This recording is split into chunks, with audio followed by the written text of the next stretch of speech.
So I've spent the past few months slowly refining the actual look of my videos, and I feel like I'm finally starting to nail that cozy and cinematic feeling that I want in them. And today is your lucky day because I think it's finally time for me to ungatekeep the secret sauce that I've been using to color grade all my videos. Before we do that though, man, we gotta go get a beverage because it's kind of warm out and I'm feeling a little thirsty. So let's go do that.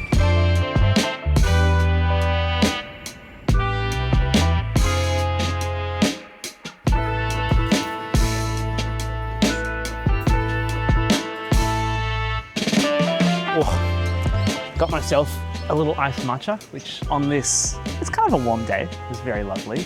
So back on topic, here's the thing. Previously before this, I did use a bunch of other like power grades like CinePrint 16 and stuff like that, but they didn't have quite the exact look I wanted. In my videos, I really want that nice kind of cozy feeling to them. So eventually I kind of just had to figure out how to do that myself. And I think I've really nailed that. Obviously there's kind of other elements to this as well. You got to worry about composition, lighting, all that kind of stuff is going to help you create a good image. And I feel like color grading is just that little seasoning that you put on at the end that helps really finish the dish off. It's really nice like that. I really love my cooking analogies, if you hadn't noticed. But anyway, all that stuff aside, I think it's time that we go talk about some of the settings that I use on my cameras. There's not many, but there is a couple that have kind of helped me get my image as quickly as I possibly can. So let's go do that.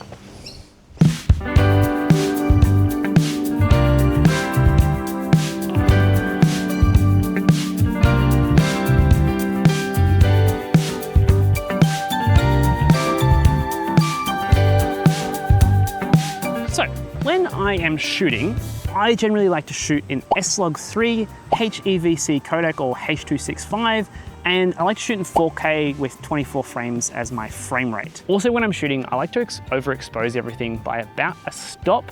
Just that way I've got enough dynamic range in the shadows that I can kind of move stuff around as I need to.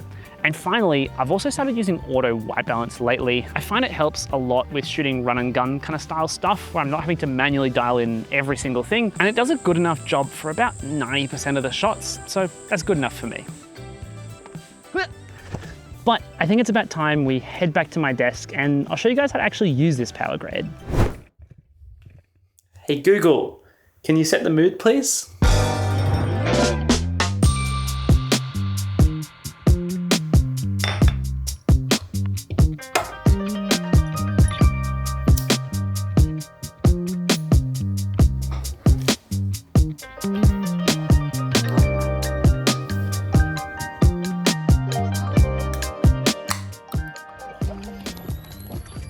Unironically, these things are kind of great, even though it's just like glorified sparkling water. But like on a hot Aussie summer day, this hits the spot. And it's not full of sugar, which is great. Makes me kind of want to try that Liquid Death cans. But anyway, let's get back on task because you came here to watch this, probably not to watch me talk about sparkling water. There's a couple of things I should cover off before we jump straight into DaVinci. This is entirely like my own creation based off the stuff I've learned mostly over the last year, because that's when I really started to try and learn how to color grade. I'm still learning a lot of stuff. There's still a lot to do. I actually want to run through Blackmagic's official course at some point this year when I have time. So take everything I say with a grain of salt. I, at the end of the day, want a method that works for me and kind of means that when I get to editing, I can get a look that I want fairly quickly without having to faff around with too much stuff. I'll show you at the end how you guys can actually grab this, but before then, we're gonna jump into DaVinci and I'm gonna show you guys how to use this power grade. So let's do it. Okay, so after you download the power grade, the first thing you need to do is actually import it into DaVinci Resolve.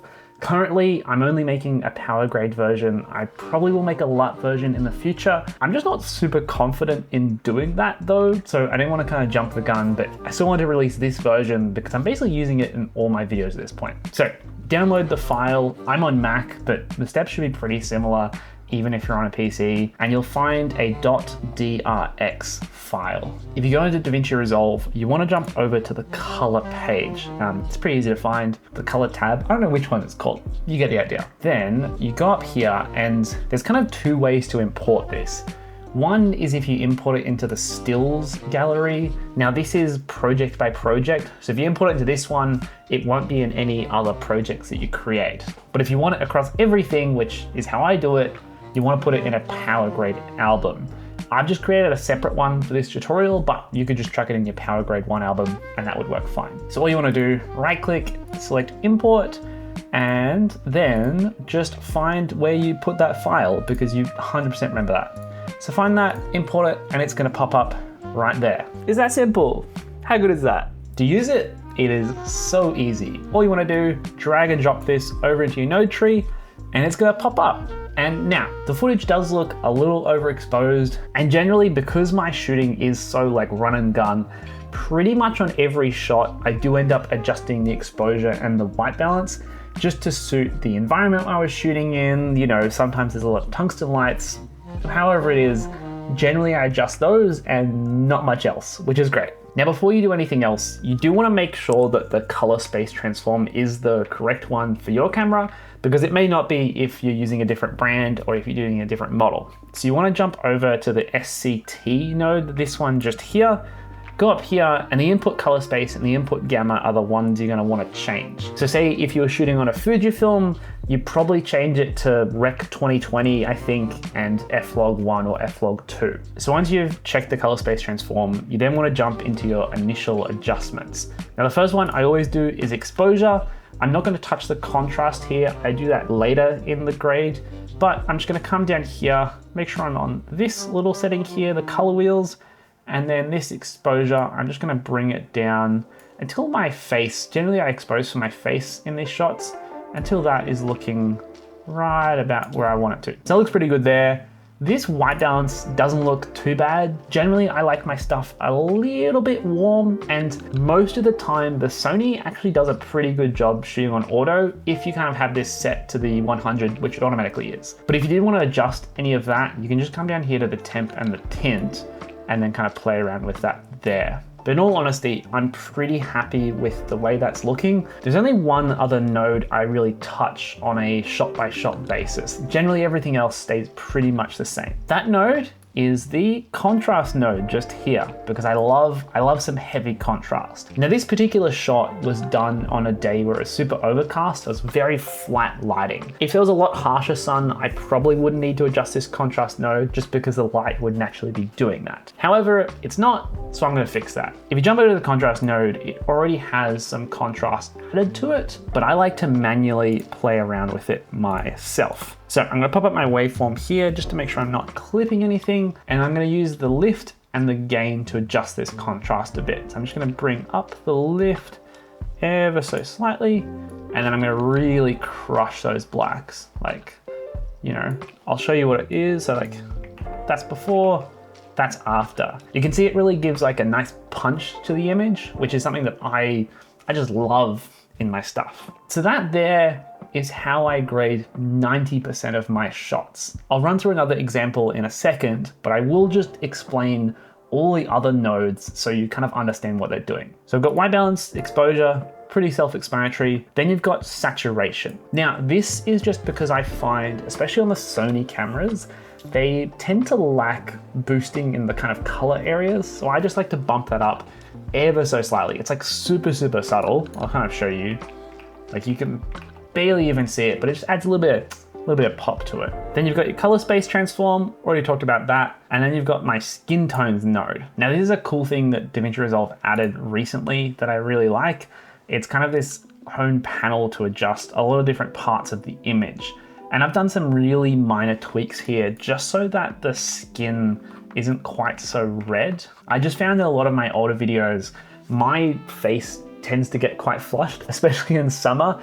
And I wasn't liking the look of that so much. So I just chucked this node in here just to clean that up a little bit. Don't really have to touch it. Like even my friend Sean's skin is looking really nice with the way it is.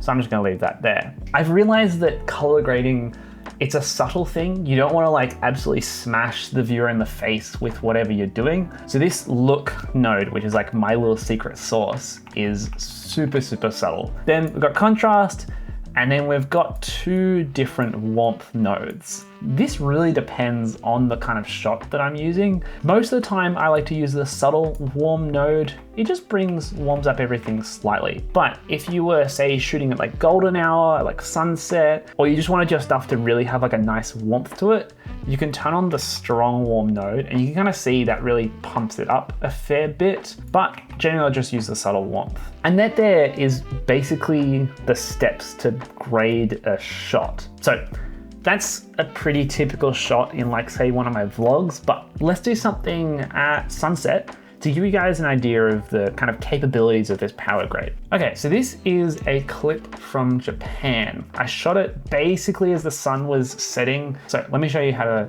do it with something like this. So I'm gonna grab my node, drag it on, and I actually ended up exposing for my face in this scenario because that's what I thought I was gonna use, but I actually like the sky more. So what I'm gonna do, I'm gonna grab this exposure and I'm gonna bring it down until you can kind of see a bit more of that sky. Now, this is a time where that strong warm node really looks better. Like it just hits with that sunset. You can also take this saturation, pump it up just a little bit, help bring the pop in those colors. It's really starting to come out really nice. And I'm also just gonna make sure that my color balance is on point as well. And then finally, come down here to the contrast node and just crush those blacks a bit. And that there, like that is a lovely sunset shot. Like I really like that.